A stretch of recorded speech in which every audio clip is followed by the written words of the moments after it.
या पक्षाचा स्थापनेचा मूळ उद्देश असा आहे की हा पक्ष माननीय बाळासाहेब आंबेडकर तुम आगे बढ़ो, तुम्हारे साथ वंचित बहुजन आघाडीचा माननीय बाळासाहेब आंबेडकर तुम आगे बढ़ो, तुम्हारे साथ माननीय बाळासाहेब आंबेडकर तुम आगे बढ़ो, तुम्हारे साथ माननीय बाळासाहेब आंबेडकर आदरणीय बाळासाहेब आंबेडकर तुम आगे बढ़ो, तुम्हारे साथ आदरणीय बाळासाहेब आंबेडकर तुम आगे बढ़ो, आदरणीय बाळासाहेब आंबेडकर तुम आगे बढ़ो, वंचित बहुजन आघाडीचा वंचित बहुजन आघाडीचा आतिश भैया तुम आगे बढ़ो, श्रद्धेय बाळासाहेब आंबेडकर तुम आगे बढ़ो.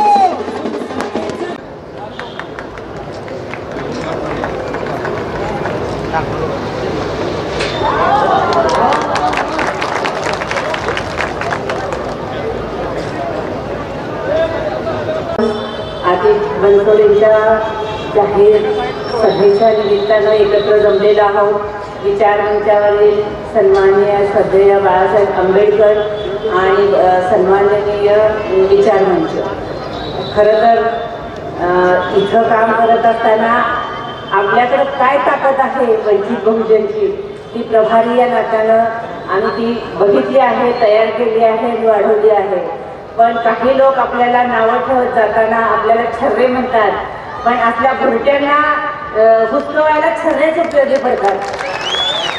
आणि खरंच जेव्हा प्रस्थापितांचे काही पाडायचे असतात मुद्दे तेव्हा ते EVM मध्ये आम्ही खटाखट बदल दाबून पाडत असतो. त्यामुळे मला वाटतंय की आपल्याला चीड आलेली आहे, आपण चिडलेलो आहोत आणि म्हणूनच आज जी आपल्याला समोर ताकद दिसते ती त्यांना परत एकदा धडकी भरणार आहे की आपण चुकीचं पाऊल उचललंय. आणि म्हणून मला वाटतंय की आपल्याला आज 2-3 दिवस पुढचे आहेत की आपल्याला अशीच चीड आपल्याला आली पाहिजे की आपल्याला कोणी येईल आणि कोणी ताणे देऊन जाईल आपल्याला, तर त्याचा न विचार करता आपण जोमानं पुढे जायचंय.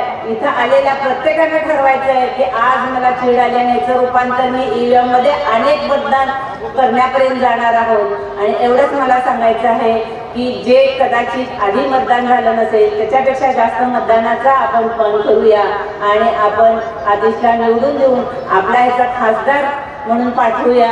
आणि आपली जी सोलापुरात बाकीची जी कामं आहेत ती सगळी विकासाची कामं करून घेऊन प्रस्थापनाला धडा शिकूया. एवढं बोलते, थांबते. जय हिंद. आंबेडकरी अनुयायांना या ठिकाणी मानाचा, सन्मानाचा, स्वाभिमानाचा जय भीम करतो. आवाज कमी पडतोय. जय भीम. डॉक्टर बाबासाहेब आंबेडकरांचा, छत्रपती शिवाजी महाराजांचा, छत्रपती शाहू महाराजांचा, संत बसवेश्वर महाराजांचा. आज या ठिकाणी आदरणीय बाळासाहेब आंबेडकर यांची ही जाहीर सभा एका सामान्य कार्यकर्त्याच्या प्रचारात लागते. यातूनच मला वाटतं सर्वसामान्यांना हे कळून आलं असेल की आम्हा अनुयायांना कुणा राजकीय वरदहस्ताची किंवा राजकीय वारशाची गरज नाही. आम्ही बॉन्ड फॉर व्हाईट आहोत. लढणं आमच्या रक्तात आहे. माघार घेणं कधीही आम्हाला जमत नाही. ज्या काही नालायकांनी जे षडयंत्र वंचित बहुजन आघाडीच्या कार्यकर्त्यांना डिवचण्याचं केलं, चळवळीला बदनाम करण्याचं केलं, आंबेडकरी चळवळ पोकळ आहे म्हणण्याचं केलं, त्या नालायकांना इथला जनसमुदाय मतातून उत्तर देईल.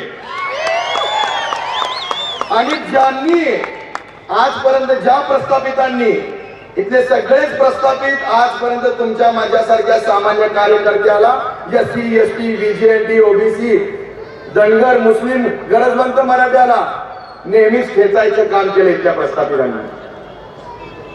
त्यांना उत्तर म्हणून माझ्यासारख्या सामान्य कार्यकर्त्याला बाळासाहेबांनी आज पुरस्कृत केलंय.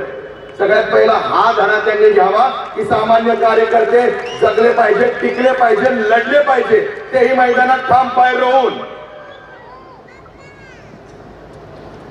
इथल्या या राजकीय वारशाने आलेल्या चांदीला चमचा तोंडात घेऊन आलेल्या शिंदेना तरुणांचं काही पडलेलं नाही आणि राजकीय वरद असताना उपरे आलेल्यांना सांगू त्यांना इथल्या तरुणांचं काही पडलेलं नाही. गेले 5-5 वर्ष आमदार राहिलेले आहेत. 5-5 वर्ष कधी झेडपीचा फॉर्म भरायचं माहित आहे का या लोकांना? कधी रस्त्यावर खड्डा पडला त्याच्यासाठी आंदोलन आहे का यांचं? कधी पाण्याच्या प्रश्नावर यांचं बोलणं आहे का? प्रशासनावर फक्त कॉन्ट्रॅक्टदाराचा धाक ठेवून आपली मनई खिशात जमवायची, कार्यकर्त्यांना लाचार बनवून ठेवायचं, ज्याच्या व्यतिरिक्त या लोकांनी काहीच केलं नाही. आज इथं या ठिकाणी सोलापूर विद्यापीठ आहे. जिल्ह्यासाठी सोलापूर स्वतंत्र विद्यापीठ दिलं असं वारंवार छाती ठोकपणे इथल्या प्रस्थापितांकडे सांगितलं जातं, काँग्रेसवाल्याकडनं सांगितलं जातं. परंतु इथल्या विद्यार्थ्यांना साधं स्पेशलायझेशन माहित आहे. स्पेशलायझेशन 23 पारंपरिक अभ्यासक्रमाच्या पुढे अभ्यासक्रम चाललेले नाहीत. इथला विकास रस्त्याचं बोलतायत, येताना एवढे रस्ते लागतायत, जाताना माणूस मणक्याचे आजार घेऊन जातो या ठिकाणात. आता मोदीने मणक्याचे आजार घेऊन गेले असतीलच नक्की आणि राहुल गांधीने पण गेले असतील. रस्ते, पाणी, विकास यांना काळी मात्र काही देणं घेणं नाही. परंतु सगळ्यात महत्वाचा आणि कळीचा मुद्दा इथं महाराष्ट्र राज्यामध्ये सगळ्यात वेगाने तरुणांचा घट होणार शहर म्हणजे सोलापूर शहर आहे. या सोलापूर शहरामध्ये उद्योगधंदे नसले कारणे, बेरोजगारी असले कारणे इथला तरुण पुण्यामध्ये जाऊन शिकतो, इथला तरुण पुण्यामध्ये जाऊन काम करतो, हैदराबाद मध्ये जाऊन काम करतो, मुंबईमध्ये जाऊन काम करतो. मग इथल्या तरुणांच्या हाताला या आतापर्यंत सत्ताधाऱ्यांनी काम दिलं नाही तर यांना निवडून द्यायचं का? काय यांना निवडून द्यायचं? काय यांचा आपण पारंपरिक मतदार व्हायचा? आजपर्यंत तुम्ही आम्हाला पारंपरिक मतदार म्हणून गिनलेला आहे, पण याच्या पुढे वंचितचा हा कार्यकर्ता, वंचितचा हा मतदार हा तुमचा पारंपरिक मतदार नसणार आहे. एवढं तुम्ही लक्षात ठेवलं पाहिजे. फक्त तुमच्या माझ्यासारख्यांना या ठिकाणी असं स्वाभिमानी कार्यकर्त्यांना ठेचलं जातं असं नाही. इथल्या गरजवंत मराठ्यांसोबतही त्यांनी तेच केलं, इथल्या मुस्लिमांसोबतही त्यांनी तेच केलं, इथल्या धनगरांसोबतही त्यांनी तेच केलं. इथला जो SC ST VGNT OBC आणि इथला आरोग्यदार बलुतेदार आहे यांच्या प्रत्येक स्वाभिमानी कार्यकर्त्याला ठेचण्याचं काम इथल्या प्रस्थापितांनी आजपर्यंत केलेलं आहे. आणि ते धोक्यावर लावण्यासाठी बाळासाहेबांनी माझ्यासारख्या सामान्य कार्यकर्त्याच्या पाठीवर हात ठेवलाय. माझ्या पाठीचं पोट झालेलं आहे. या दोन्ही प्रस्थापितांना त्यांच्या खुर्चीवरून खाली खेचून ठेवल्याशिवाय हा वंचितचा पुरस्कृत कार्यकर्ता राहणार नाही, एवढा माझं या ठिकाणी अभिवचन आहे. अनेक जण म्हणतात की बाबा वंचित बी टीम आहे, काँग्रेस ए टीम आहे. महत्वाची गोष्ट मला एक नमूद करायची आहे. वारंवार मी राजकीय वारसा आणि राजकीय वरद हस्त हे शब्द वापरतोय, जाणीवपूर्वक वापरतोय आणि जबाबदारीने वापरतोय. तुमचं एक मत तुमच्या नेत्याला बळकट करत असतं आणि तुमच्या मताची टक्केवारी राज्यसभेमध्ये, लोकसभेमध्ये, विधानसभेमध्ये वाढवत असतं. त्यामुळे तुमचं मत वाया जात नाही. तुमचं मत आपल्या नेत्याला ताकदीने लढायला बळ देतं. त्यामुळे हा सगळा जो आताच आपल्यातल्याच काही कार्यकर्त्यांनी घाट घातला. बाळासाहेब येणारे माहीत असताना सुद्धा आपल्याच कार्यकर्त्यांनी काढण्याचा कार्यक्रम ठेवला. ही लाजिरवाणी गोष्ट आहे. ही स्वाभिमानी कार्यकर्त्याची निशाणी नाही, लाचार कार्यकर्त्याची निशाणी आहे. या ठिकाणी मला फक्त एवढंच म्हणायचं आहे, विकासाच्या नावाने आजपर्यंत तुमची माझी दिशाभूल झाली, रोजगाराच्या नावाने तुमची माझी दिशाभूल झाली, पाण्याच्या नावाने तुमची माझी दिशाभूल झाली. इथल्या प्रत्येक मजुराची, शेतकऱ्याची, कष्टकऱ्याची, गरजवंत मराठ्याची, धनगरांची, मुस्लिमांची दिशाभूल करण्यामध्येच या प्रस्थापितांनी आजपर्यंत धन्यता मानलेली आहे. परंतु माझ्यासारख्या कार्यकर्त्याकडे काहीतरी विजन असेल म्हणून तर मला बाळासाहेबांनी पाठीवर थाप दिली असेल.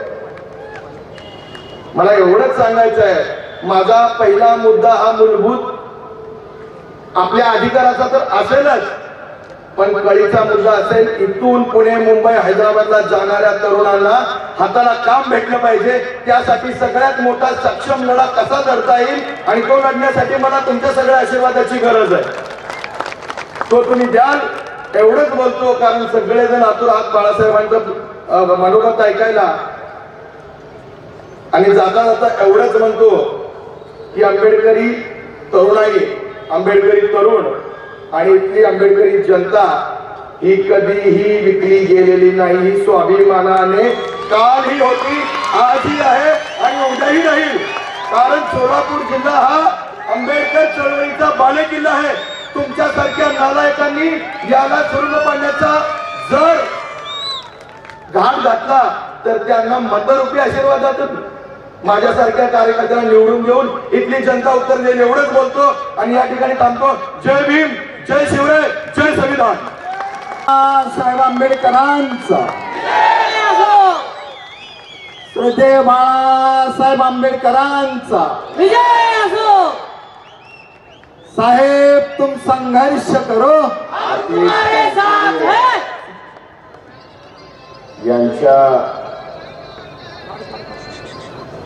पक्षाने दिलेला पाठिंबा आणि त्यांच्या प्रचाराच्या निमित्ताने मी आपल्या समोर या ठिकाणी उभा आहे.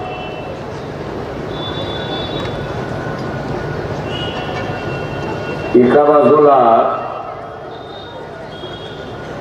काँग्रेसवाल्यांची होड लागलेली आहे बीजेपीकडे जाण्याची.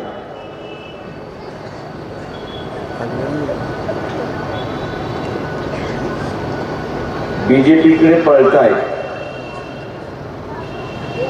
आणि दुसऱ्या बाजूला वंचित बहुजन आघाडीची भीती बाळगून उमेदवार पळवण्याचं कामकाज चाललंय हे आपण असं लक्षात ठेवू.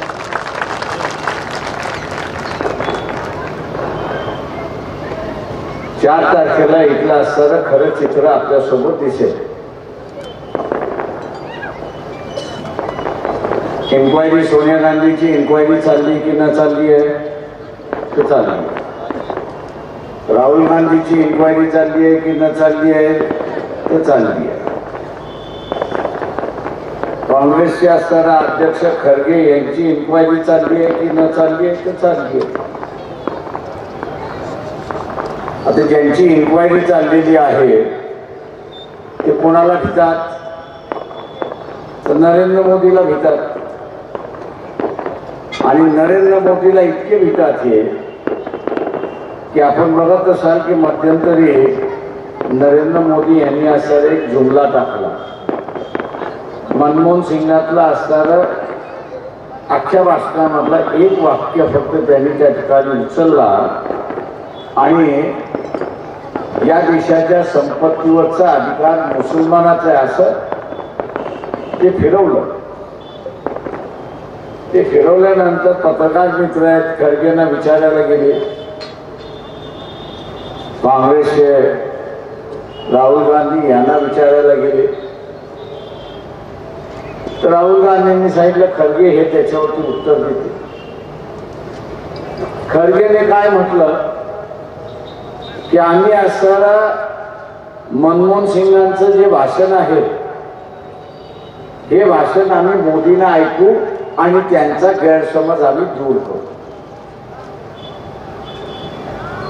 काय सांगितलं की मनमोहन सिंगांचं जे भाषण आहे ओरिजिनल भाषण आहे ते आम्ही असणारा मोदीला ऐकवू आणि त्यांचा असणारा गैरसमज दूर करू. ही भाषा कोणाची असते? ज्याची लढण्याची ताकद नाही त्याची ही भाषा असते. बरं लढण्याची ताकद का नाही तर मोदीला खोटं पाडलं तर हा उचलेला आणि आपल्याला जेलमध्ये टाकेल. हा उचलेल आणि आपल्याला जेलमध्ये टाकेल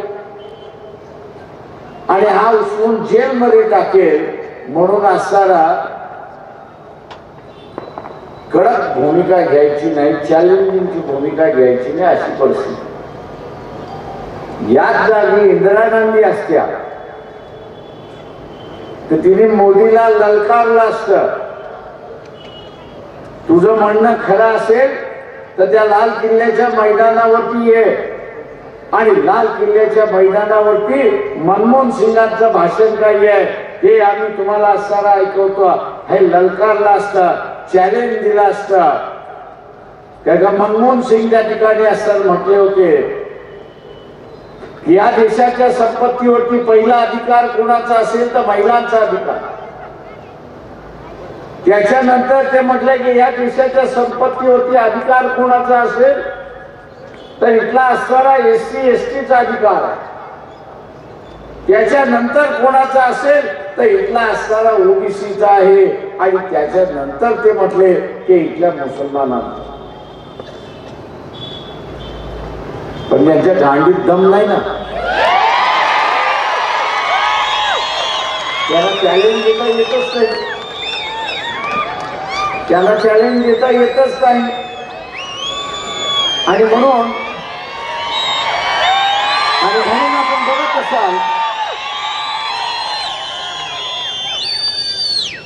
बघत असाल की महाराष्ट्राचे काँग्रेसचे अध्यक्ष नाना पटोले आपण पाठिंबा दिल्यानंतर नागपूरमध्ये गडकरी पडणार अशी परिस्थिती झाली. काँग्रेसला त्यांचा उमेदवार निवडून येतोय याच्याबद्दल आनंद नव्हता, तर नितीन गडकरी पडणार याच्याबद्दल असणारा पत्रकार परिषदेमध्ये दुःख व्यक्त केला अशी असणारी परिस्थिती आहे. मित्रो,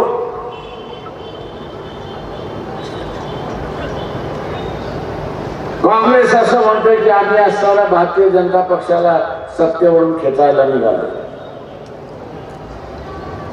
मी काँग्रेसवाल्यांना विचारतो की बोफोर्सच्या निमित्ताने राजीव गांधीचे कपडे फाडण्यात आले, आरोप करण्यात आले, पुरावा कधीच मिळाला नाही. पण इथे तर पुरावा मिळाला. नरेंद्र मोदी BJPने आरोप केले होते, त्यांच्या विरोधात पुरावा मिळाला. काय पुरावा मिळाला? ज्यांच्यावरती धाडी घातल्या,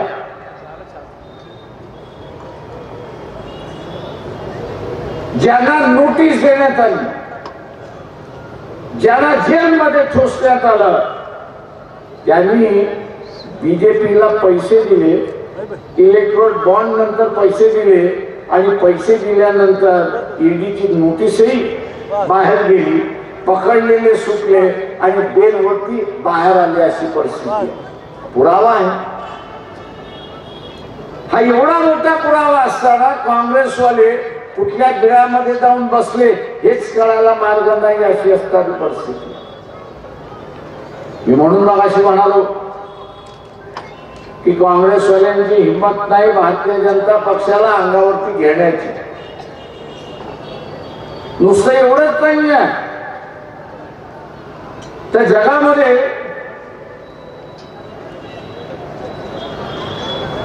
जे हेल्थ ऑर्गनायझेशन आहे WHO, वर्ल्ड हेल्थ ऑर्गनायझेशन, जागतिक आरोग्य संघटन जे आहे ते सगळ्या देशांचे केलेलं आहे. या कोविडच्या कालावधीमध्ये त्यांनी असताना म्हटलं की हे रेमडेसिवीर जे आहे हे उपयोगी नाही, बॅन करा, याचा वापर करू नका. गुजरात नावाची असणारी झायडो म्हणून असणारी कंपनी आहे, ती मॅन्युफॅक्चर करते. तिने असणारा भारतीय जनता पक्षाला 18 कोटी दिले आणि या सरकारने ते वापरण्याची परमिशन दिली अशी परिस्थिती. पुरावाच पुरावा आहे. पण काँग्रेसवाले बोलायला तयार नाही. अरे बाबा, काँग्रेसवाल्यांना तुम्ही बोलत का नाही हे सांगा. तुमचं तोंड कुठल्या मशीनने शिवलंय तेवढं आम्हाला फक्त सांगा. आणि म्हणून मित्रो,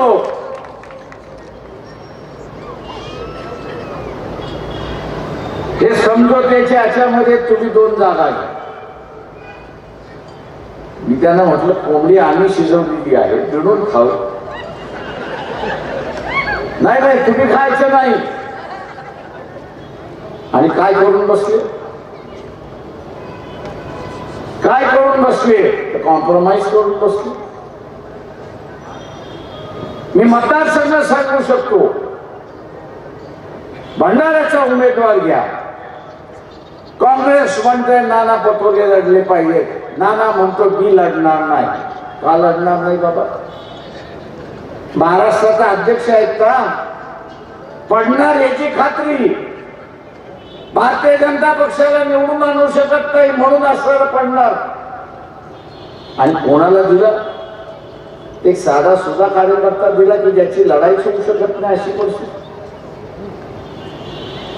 कॉम्प्रोमाइज, समझोत्याचे उमेदवार त्या ठिकाणी देण्यात आले. रामटेक सारखा मतदारसंघ ज्याची व्हॅलिडिटी टिकणार नाही अशा असणाऱ्या माणसाला उमेदवारी दिली. कास्ट व्हॅलिडिटी राहिली नाही, तिच्या नवऱ्याला उमेदवारी म्हणून त्या ठिकाणी आली.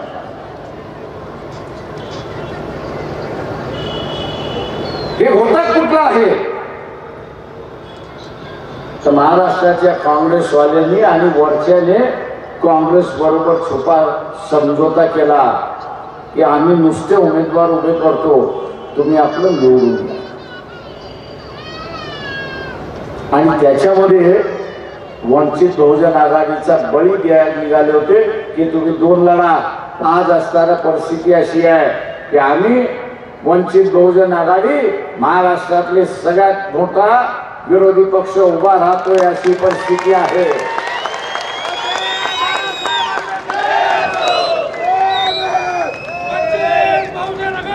आणि काँग्रेसवाल्यांना म्हणालो, शिवसेनेवाल्यांना म्हणालो की आपण निवडून येणार आहोत तेव्हा सेक्युलर मतावरती निवडून येणार आहोत, मुसलमानाच्या मतावरती निवडून येणार आहोत. सोलापूरच्या मुसलमानांना असताना आगा करतो, मागच्या वेळेस तुम्ही चूक केली, मौलवींचा ऐकला. मौलवी हे चांगले माणसं आहेत, चांगल्या रीतीने धर्माचा प्रचार करतात, पण त्यांचा वावर हा फक्त मुसलमानांमध्ये आहे, मुसलमानाच्या बाहेर नाही, हे आपण असताना लक्षात. आणि म्हणून ओबीसी मध्ये काय चाललंय, महादेव कोळी समाजामध्ये काय चाललेलं आहे, धनगरांमध्ये काय चाललेलं आहे, भटक्या विमुक्त समाजामध्ये काय चाललेलं आहे, याची माहिती या मौलवीला नाही, हे आपण लक्षात घ्या. आणि म्हणून त्यांचा एकच नारा असतो, त्यांचा एकच नारा असतो की काँग्रेस काँग्रेस. मी इथल्या मौलवीला सांगतो, तुम्हाला वर्ण आदेश आलेला आहे की जो बीजेपीला हरवेल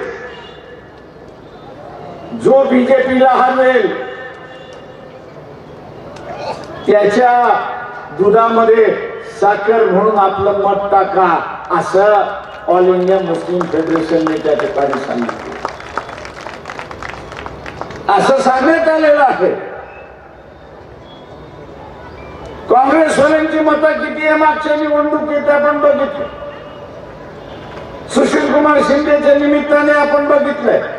त्याच्यामध्ये वाढ होणार आहे का? अजिबात वाढ होणार नाही, त्याच्यामध्ये वाढच होणार नाहीये.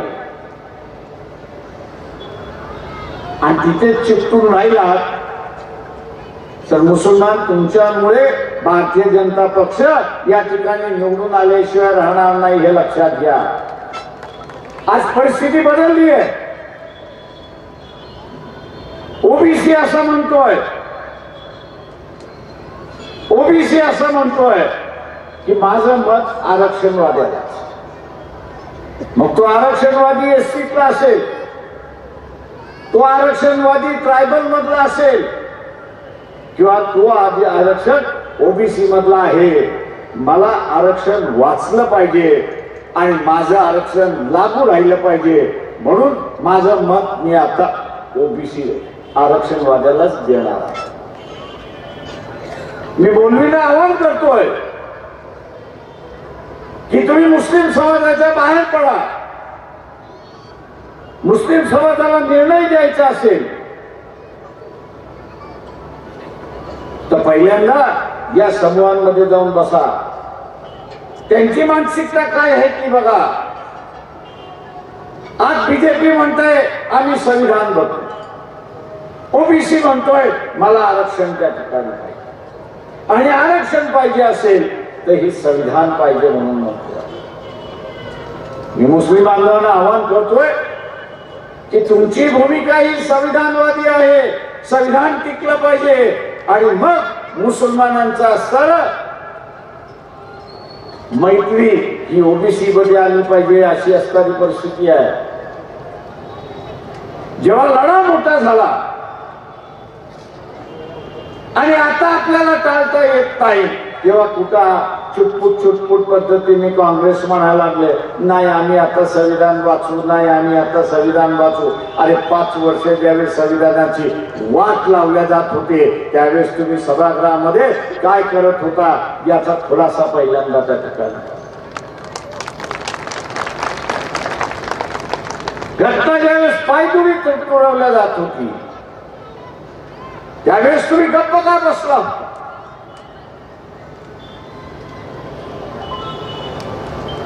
मी मुस्लिम बांधवांना आवाहन करणार आहे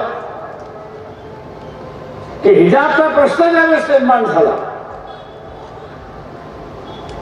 वंचित बहुजन आघाडीची भूमिका आहे की ज्याला जसे कपडे घालायचे तो घालण्याचा या संविधानाने त्याला अधिकार दिलेला आहे आणि तो अधिकार शाबूत राहिला पाहिजे. काँग्रेसची काय भूमिका? आता पुन्हा तो प्रश्न कर्नाटकमध्ये उभा कर्नाटकमध्ये उभा राहिल्यानंतर काँग्रेस आणि बीजेपी एकाच बाजूला आपल्याला त्या ठिकाणी दिसते. बीजेपीचा हजारला RSSचा हजारला विरोध आहे, तोच आपल्याला काँग्रेसची भूमिका त्या ठिकाणी दिसते. हे मुसलमानो,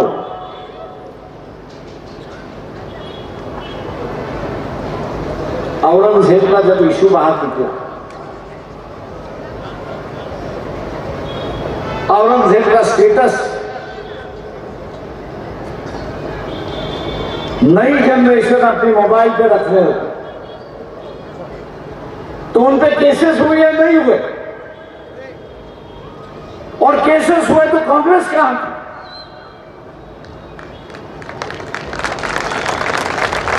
क्यों कांग्रेस लड़ने नहीं आई? क्यों कांग्रेस लड़ने नहीं आई? यही वंचित बहुजन आघाड़ी है कि जिन्होंने औरंगजेब के खबर पर जाके चादर चढ़ाई और ऐलान किया, सरकार से ऐलान किया अगर हिम्मत है तो हम पर केस दाखिल करके दिखाएं। वापिस भूल चूक करोगे मुसलमानों, वापिस भूल चूक करोगे मुसलमानों तो याद रखना तुमको बचाने कोई आएगा। मैं नहीं कह रहा हूं,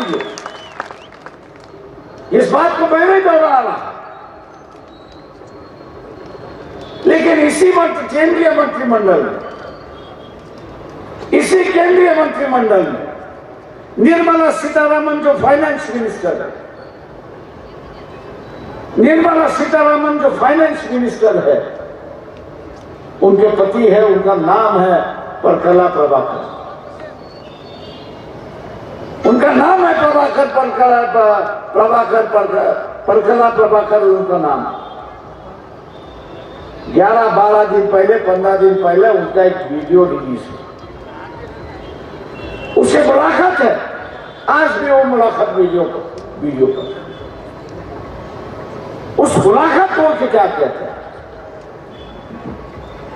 कि अगर दोबारा ये सरकार लौट आई,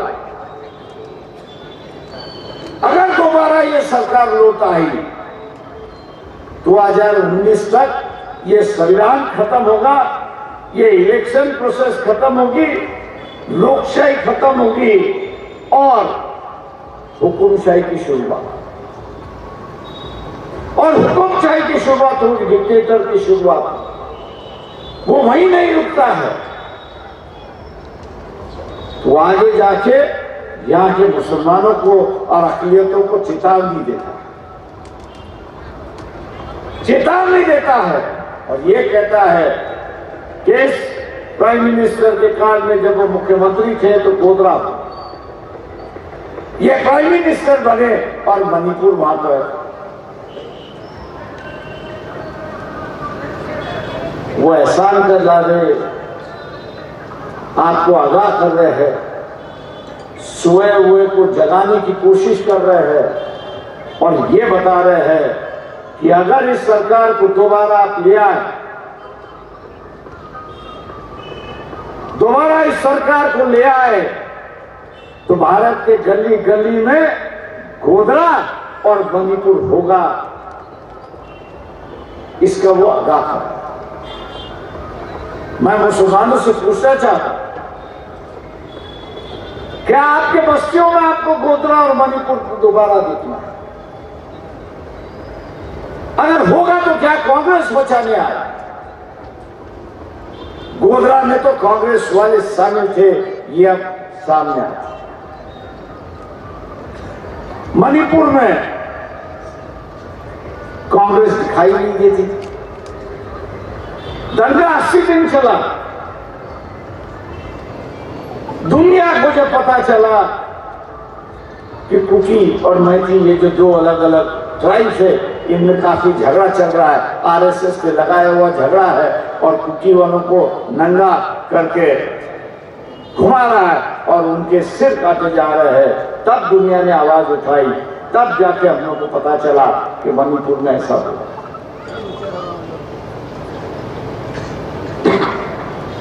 मैं मुसलमान आपको डरा नहीं रहा, इस बात का एहसास आपको दिलाना है।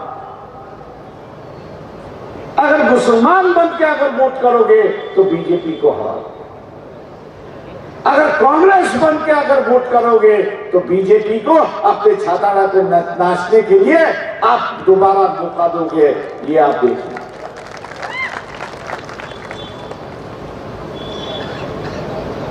जीतने की बात करते हो, बीजेपी को हराने की बात करते हो।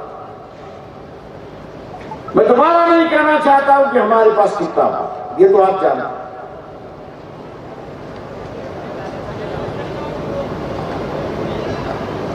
बीजेपी को कितने वोट बोले यही आपको पता है। जो पिछली बार कांग्रेस को वोट मिले उसमें करीब करीब 2.5 लाख वोट है मुसलमानों के वोट। कितने वोट मुसलमानों के हैं? 2.5 लाख वोट मुसलमानों के हैं। वही 2.5 लाख वोट अगर वंचित बहुजन अघाड़ी के साथ में मिलाया जाता है तो 5 लाख के वोट होते हैं और बीजेपी को हम लोग हरा सकते हैं, ये बात है। और इसलिए मुस्लिम बोर्ड ने जो ऐलान किया है, इसलिए मुस्लिम बोर्ड ने जो ऐलान किया है कि मुसलमान होकर वोट देना है, किसी पार्टी का प्रचारक होकर वोट नहीं देना। उसकी वजह यह है कि हराना और जिताना बीजेपी को, ये मुसलमानों के हाथ में है। बीजेपी को हराना या जिताना ये मुसलमानों के हाथ में आ चुका है। मैंने इसलिए शुरुआत ही कहा कि कांग्रेस के वोट कहां से बढ़ेंगे? बढ़ना था तो पिछली बार बढ़ता, अब तो घटना ही घटना है। वंचित के वोट वंचित के साथ ही रहेंगे और कहीं जाएंगे नहीं।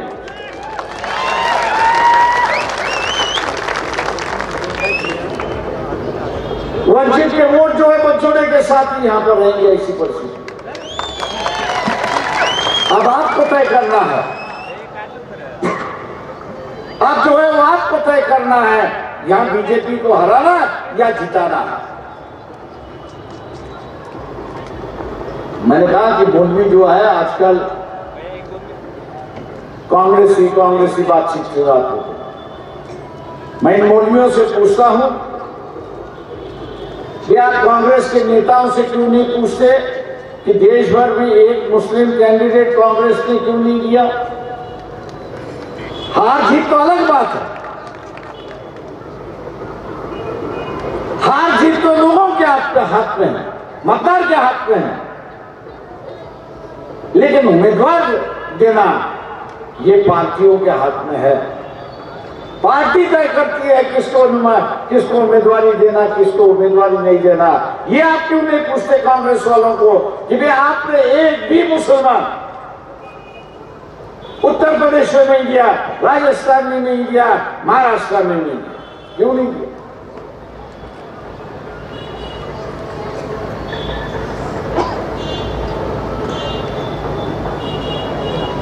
क्यों नहीं दिया? इनकी भूमिका और भारतीय जनता पार्टी की भूमिका कोई अलग है। भारतीय जनता पार्टी कहती है कि हम मुसलमानों को बिना यहां पर जीतेंगे, हमको मुसलमानों के वोट की जरूरत नहीं है और इसलिए हम इनको नुमाइंदगी नहीं देंगे, कैंडिडेट नहीं देंगे, उम्मीदवार नहीं देंगे। क्या कांग्रेस उसी लाइन पे जा रही है? बिना कहते हुए कांग्रेस ने एक बता दिया है कि उनकी लाइन और बीजेपी की लाइन अलग है कि हम लोग मुसलमानों को उम्मीदवारी नहीं देंगे और उनका आइसोलेशन जो है, उनकी अलगपन की जो है, अलग गिराने की जो बात है, उसमें हम भी शामिल है। ये ना कहते हुए बीजेपी कह रहे हैं, कांग्रेस कह रही है। क्या मुसलमानों ये आपको बात को पता, इस बात से आप आगाह हो? आज दोबारा वही भाषा शुरुआत हो चुकी। मोदी जी कह रहे हैं कि देश की बंटवारा हो और कांग्रेस बंटवारा करे। लेकिन मैंने जैसे कहा कि कांग्रेस वालों में दम है नहीं और वो पूछते भी नहीं। या 10 साल तो हम सत्ता में नहीं रहे, 10 साल मोदी जी आप सत्ता में हो, तो अगर तोड़ने का काम कोई करेगा तो जो सत्ता में बैठा है वही तोड़ सकता है, जो सत्ता में बैठा नहीं है वो तोड़ नहीं सकता। ये कहने की हिम्मत भी कांग्रेस वालों की, ये हिम्मत भी कांग्रेस वालों की नहीं है। यहां का उम्मीदवार जो है, कांग्रेस का जो उम्मीदवार है, अपने परिवार के साथ इलेक्शन के बाद बीजेपी में शामिल होगा।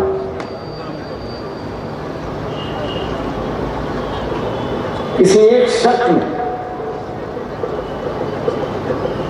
उनका जो विवरण दिया हुआ एफिडेविट के माध्यम से कहना होता है कि आपकी प्रॉपर्टीज कहां। एफिडेविट के माध्यम से यह कहना होता है कि आप पर कितने केसेस है या नहीं है। दोनों गलत बताया। देश की भी प्रॉपर्टी नहीं बताई और विदेश की भी प्रॉपर्टी नहीं।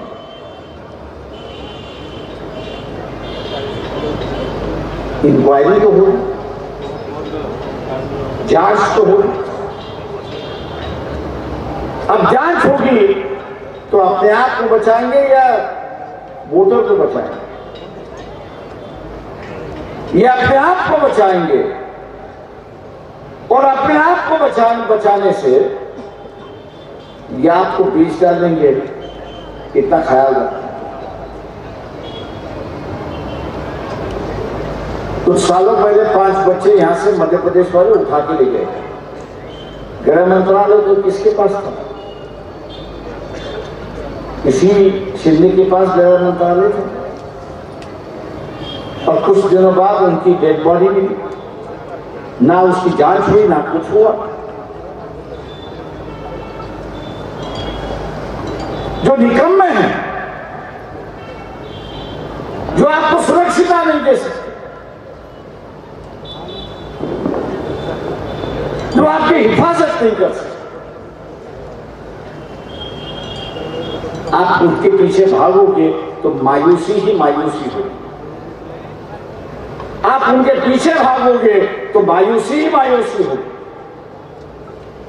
आज वंचित बहुजन आघाड़ी ने बंबई में ऐलान होने के बाद जो होगा वो देखा जाएगा। 3 मुसलमान बंबई की 6 जगहों में से उतार दिए SEA पर से। मुझे अखबार वाले पूछ रहे प्रकाश भाई ये कभी हुआ नहीं, इस बार आपने किया। मैंने जरूर किया, जानबूझ के किया। होश और हवास में रहते हुए हम लोग ये निर्णय लिया। और इसलिए लिया है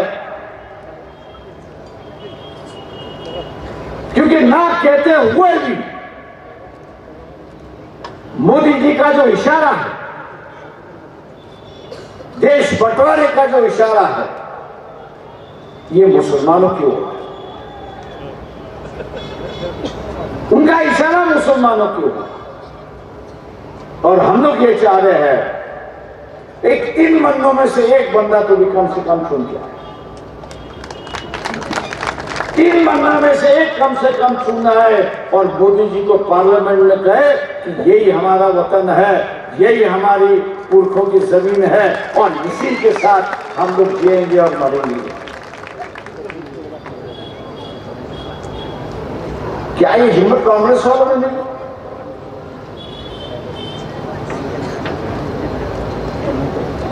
नसीब खान जो है कांग्रेस की एक सीट मांग रहे थे, कांग्रेस के वरिष्ठ नेता है, लेकिन उनको ना देते हो। साफ सुथरी किस्म के इस्माइल है, लेकिन उनको ना देते हुए उन्होंने ऐसे मंत्री को दे दिया कि जिसका रिक्रूटमेंट स्कैम में नाम आ चुका। कल देवेंद्र फडणवीस यही कहेगा कि क्या भैया आपका पूरा रोल है वो एक्सपोज कर दूं, तो वही कहेंगे कि या नहीं हमको बचा लीजिए। तो ऐसा बचाने की कीमत क्या है? वो कहेगा कि आपका प्रचार निचले स्तर पर कर दो, हमारा उम्मीदवार जीतने दो ऐसे ही कोई। और जीतने वाला कौन है वहां पर? उज्जवल नगर, जो मुसलमानों के खिलाफ है, जो आरक्षण के खिलाफ, जिसने 26/11 का जो कांड हुआ, बंबई का जो कांड हुआ, उसमें किसी संगठन का रोल छुपाने की बात वहां पर। अब खोलेंगे सब कुछ, लोगों के सामने सभी बातें नहीं आई, लेकिन लाते समय में यहां के मुसलमानों से आगाह करना चाहता हूं। दोबारा अगर आपने गलती की, दोबारा अगर आपने गलती की, तो कांग्रेस के प्याले में जितने मतदान है उतना ही है, उसमें कोई बढ़ोतरी नहीं है, ना उसमें कोई बढ़ोतरी होने की उम्मीद है। अगर बढ़ोतरी किसमें हो सकती है, अगर आपकी सरकार वंचित बहुजन आघाड़ी की पेला में अगर डाल दी तो यहां बढ़ोतरी हो सकती है और बीजेपी को यहां पे हराया जा सकता है।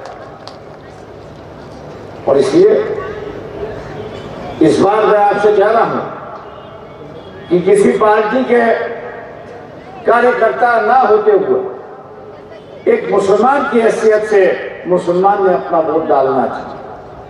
और डालते समय जिसके प्याले में दूध ज्यादा है उसी के प्याले में शक्कर आप डाल दीजिए तो बीजेपी को आप हरा सकते हो, ऐसी एक परिस्थिति। इसलिए दोस्तों, ये एक अंतर्राष्ट्रीय शहर बन सकता है, कपड़े का सबसे बड़ा और तावेल का सबसे बड़ा व्यापारी शहर में है, लेकिन सुविधा। पिछली बार मैंने इसी बात को दोहराया था और कहा था कि दुनिया चाइना से हटना चाहती है,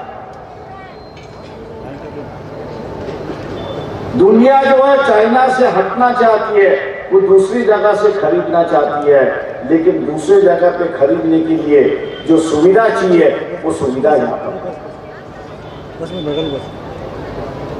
वो अगर सुविधा आ गई, वो अगर सुविधा आ गई, जो बयानबाजी यहां पर हुई कि यहां के लोग कामकाज के लिए, रोजी रोटी के लिए पूरा जाले जाते हैं, हैदराबाद जाते हैं। इस शहर का एक नाम है रूपा, उसको सिर्फ सही ढंग से इस्तेमाल करना जरूरी है और उसको जो इंफ्रास्ट्रक्चर लगता है वो इंफ्रास्ट्रक्चर लाने की जरूरत है। मैं यहां सोलापुर वासियों से पूछना चाहता हूं कि क्या आप अपना शहर डेवलप करना चाहते हो? मैंने पिछली बार भी कहा कि उजनी में जितना पानी चाहिए उतना पानी है, लेकिन इस शहर को 9 दिन के बाद पानी आता है। एक पाइपलाइन डालने की जरूरत है, एक पाइपलाइन डालने की जरूरत है और वो पाइपलाइन से अगर सोलापुर शहर को पानी आता है तो हर दिन पानी मिल सकता है, ऐसी एक परिस्थिति। लेकिन जिन राजनीतियों को आप सुनते हो उनको ऐसा लगता कि हमारी तो जागीरदारी है, विरासत है, लोग हमारे इस विरासत को बचा के रखेंगे और हमको गिराएंगे भी। मैं आपसे कहता हूं, ये जो विरासतवादी जो बात आई है और परिवारवाद जो इस देश में आया है, इसको जब तक आप खत्म नहीं करते हो तब तक यहाँ की बेरोजगारी और यहाँ का विकास नहीं होगा। ये आप ध्यान दें। हर साल आलमाई के इसके नीचे है,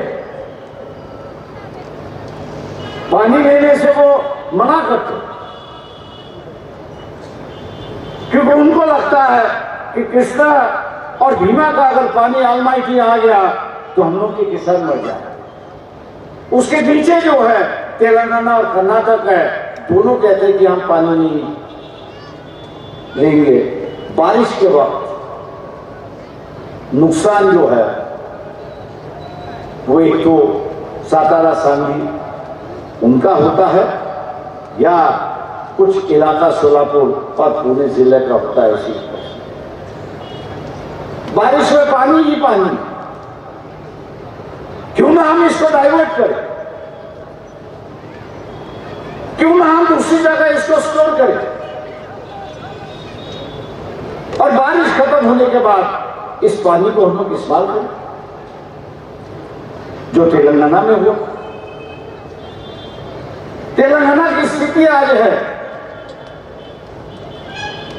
कि पहले तेलंगाना से लोग बाहर जाते थे काम करने के, लेकिन आज तेलंगाना की ऐसी परिस्थिति है कि बाहर से 19 लाख लोग वहां पे काम करने आए। ऐसी एक परिस्थिति है। महाराष्ट्र में वही हो सकता है, सोलापुर में वही जिला हो सकता है, लेकिन मौके की तलाश ऐसा मैं मान के चलता हूं। जिनको आप लोगों ने चुन के दिया, असेंबली में चुन के दिया, उनका रवैया क्या रहा? जागीरदारी का रवैया रहा। अगर जागीरदारी का रवैया रहा तो विकास का रवैया तो रहेगा ही नहीं, दृष्टिकोण तो रहेगा ही नहीं। इसलिए ये जागीरदारी खत्म करने का वक्त आ गया है और विकास की ओर बढ़ने की बात आ रही है। और इसलिए मैं जाते जाते आप सभी को विनती करता हूं, खासतौर से मुसलमानों को विनती करता हूं कि बीजेपी को अगर हराना है तो जिनको हमने सपोर्ट दिया है, सिर्फ जबानी सपोर्ट नहीं दिया है, तो वोट भी हम लोग उनको ट्रांसफर करेंगे। जितने वोट हम लोग को पिछले बार मिले थे उतने के उतने वोट वहां पर ट्रांसफर हो गए। और आपके अगर 2 लाख वोट यहाँ पर मिल जाते हैं तो बीजेपी का हार निश्चित है, ये आप पक्का करोगे। इन्हीं शब्दों के साथ मैं आपसे रजा लेता हूं। उम्मीदवार की निशानी जो है हुआ है, उम्मीदवारी की निशानी वीर। उमेदवाराची निशाणी त्या वीरच्या समोरचं बटन दाबून आपण त्यांना प्रचंड मताने विजयी करा हे आवाहन करतो आणि आपली रजा घेतो.